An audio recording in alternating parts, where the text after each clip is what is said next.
Hey guys, this is Lohit from Cupcakes Comics. Welcome to another video.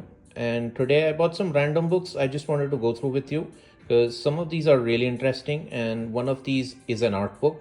And this is probably one of my first art books I bought. But then again, the guy who made the art book, he's a legend. So when I looked at the art book, I just was completely blown away, mesmerized, and then I just had to get it. But without further ado, let's dive into the books quickly. The first one is Calvella or Calvella. I'm probably butchering that name. So this is a book by Ablaze Comics, and what it says is here that this is the inspiration for John Ronald Reuel Tolkien or J.R.R. Tolkien to create the Lord of the Rings book. So he got inspired by this book apparently, the original Calvella book, and then based on that he kind of dreamed of the world of Middle Earth. And so this is a graphic novel adaptation of this book. It's done by Sami and Makonnen. I have no clue who they are, never heard of them. But then what appealed to me is the internal artwork. It is very painted art. It is very different than what you really see. There's like monsters and creatures and wild concepts, and then there are these like Viking type creatures and Viking type people. So yeah, basically the art got me, and most of the book is art based. So, and it's not like it's not too dialogue heavy. So that's another thing that kind of grasped me. I thought it might be a quick read. But yeah, every page has so much detail in it from an art perspective, and I am super curious to check this out. And yeah, the art looks gorgeous. Look at that tower. That's like the Tower of Sauron or something. So yeah, it is pretty cool. So yeah, and it was a cheap trade, so I was like, hey, let me give this a shot, and then let's see if I vibe with it. So that's the first book. That's Calavella. And then again, these are all titles I just jumped in because of the art. This is a 2001 2080 art. This is a 2080 book, not art book but a regular book. It's called Nikolai Dante. So I think the premise of this is seemed interesting to me, and it's by Grant Morrison and Charlie Adler does the art from Walking Dead. And the premise of this is he's like a Casanova, a space Casanova. So in probably in futuristic times, in a futuristic Russia. So yeah, here also again, it was the art that drew me to this book. So yeah, it was pretty brilliant. So it's got like very age-old 90s art, but at the same time it's painted art. So I love painted art. So yeah, it's very reminiscent of the Valiant 90s books by Barry Windsor Smith. So yeah, I like the art style, and Grant Morrison obviously is going to cook up with some scientific and crazy concepts. So I was like, why the hell not? So it comes in two volumes. This is volume 1, and the other one is of course volume 2. So like I said, so I I love these dark scientific concepts, and I also like classics, like from Alexander Dumas times, like the Three Musketeers and stuff. And this seems to be like something which blends both. So the Casanova concept of Russian Revolution, and Casanova was a womanizer during the Tsarian times, and at the same time, making him like a space pirate and giving him all these cool gadgets, and putting him in this cool world. And yeah, hopefully let's check it out. So that's it for Nikolai Dante.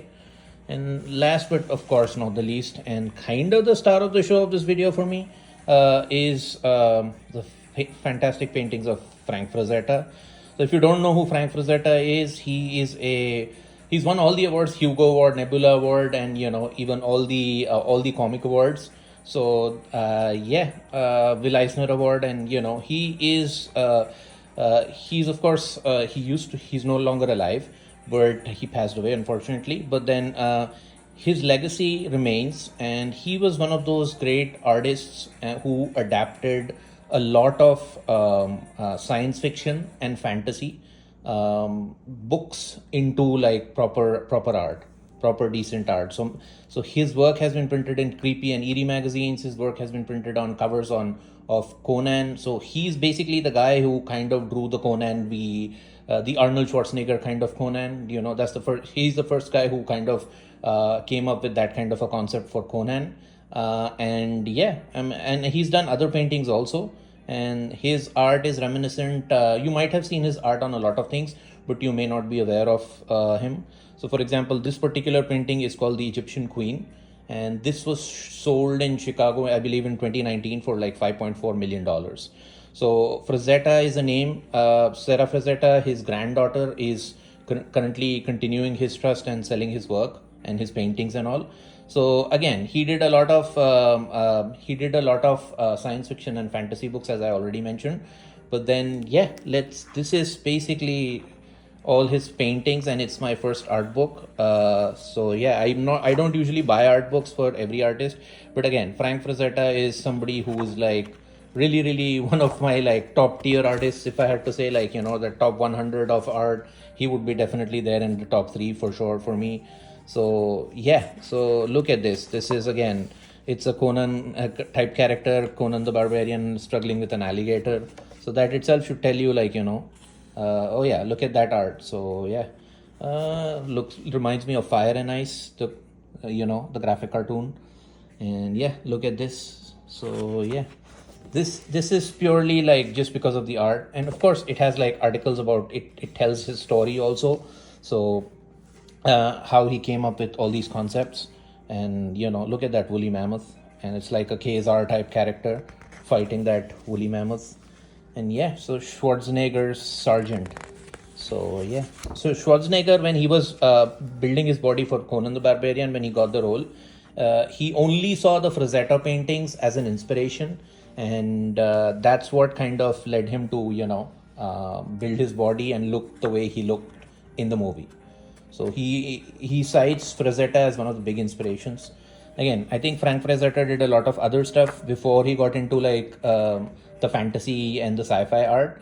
I think he did small town graphic comics as well, and that is what this illustrates. Of course, the good stuff is still the his later art, his painted art. But then I think he did a lot of comic books too. And look at that. That's his gallery of paintings. That's where this whole thing starts. So yeah, it's gonna be savage. It's gonna be blatant. It's gonna be rude.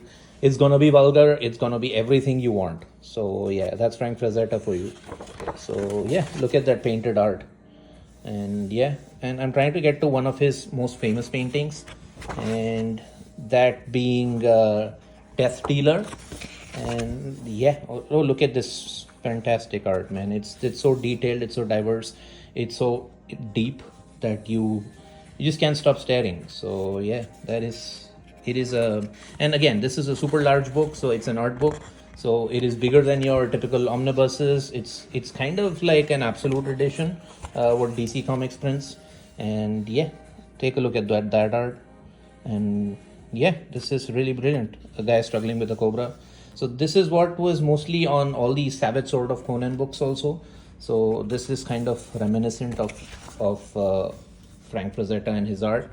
So a lot of these covers were done by him, a lot of these concepts. So yeah, I'm super glad that I have this book, because yeah, Frazetta just kills it, man. And this is a Mastermind of Mars. So it's an oil painting. It's also one of those famous Frazetta paintings, with the dude. And so again, this looks like John Carter probably, and this is like Deja Torres. So absolutely brilliant, absolutely mesmerizing. And there are like 2 moons of Barsoom probably. So yeah, that's John Carter and the Ghosts of Mars. So probably reminiscent of that. I still can't see what I want to see. What is this? This is Cat Girl. Wow, look at that. That is so savage. Wow. There is obviously mature content in this. So yeah, because it was of the time of 70s and 80s when all these artists were trying to explore themselves.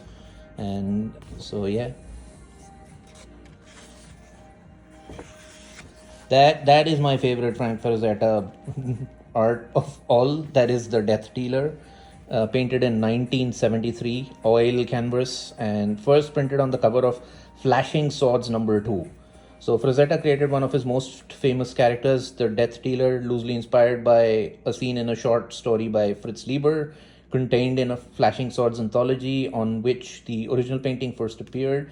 as the cover, wherein Fafherd and the Grey Mouser are about to confront and defy death.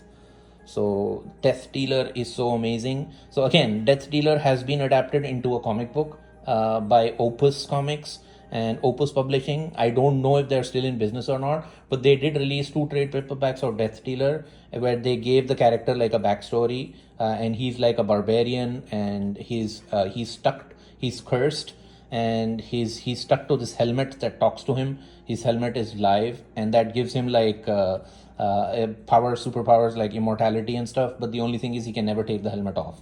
So he's having conversations with the helmet, and look at this, man. So he's got the axe, and this thing has been printed on so many things, heavy metal being one of them. Fantasy magazine, Fantasy Illustrated. This was a great magazine which used to come when I was a kid, like around the 80s time.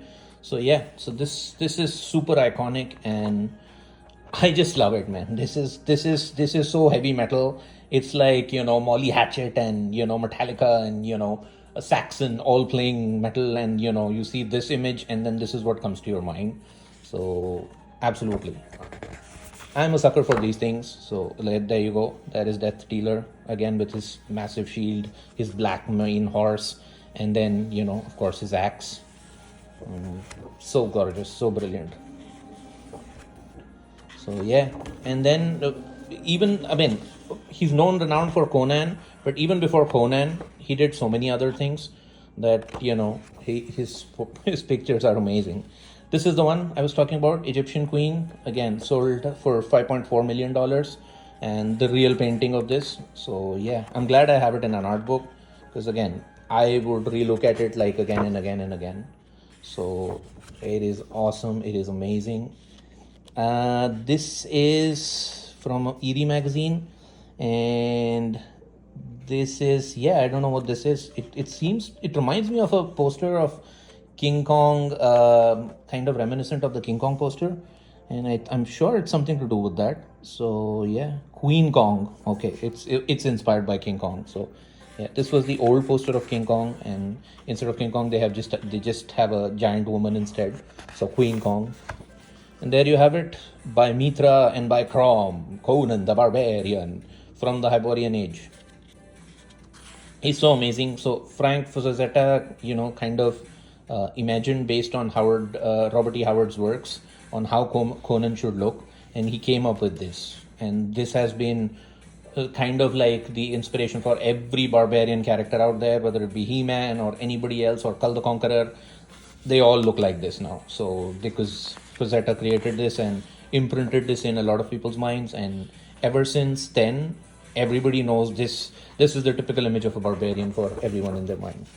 Look at the detail on that, man. Look at that, the skull and the texture, the muscles, even the nerve endings of the veins are visible, because he's jacked, and that's the way it should be, so good. Again, he obviously, Frank Frazetta is not only did he do like closed body shapes and caricatures, but he also did like beautiful landscapes, and this is one of those pictures which is reminiscent of that.